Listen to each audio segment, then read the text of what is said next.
EJBs and other application components in Jakarta Enterprise Beans or EJBs.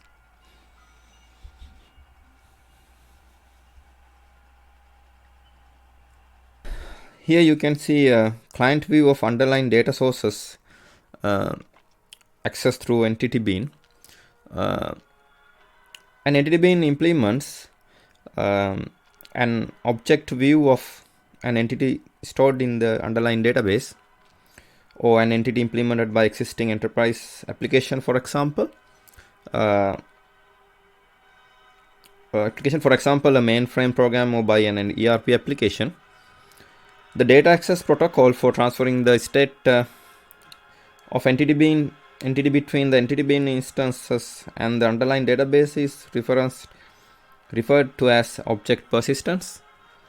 The entity bean component protocol for bean managed persistent allow entity bean provider to implement the entity bean's persistent directly in the entity bean class or in the one or more helper class process provided with the entity bean class. This here. And here you can see entity bean is an object view of the record in the database. Client is connected to the account entity bean.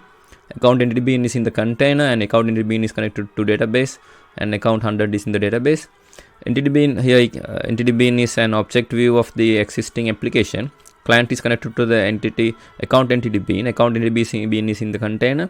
Account entity bean is connected to the existing application. Existing application is connected to the database. Account 100 is in the database. Now this is the end of my presentation. Thank you very much for watching it.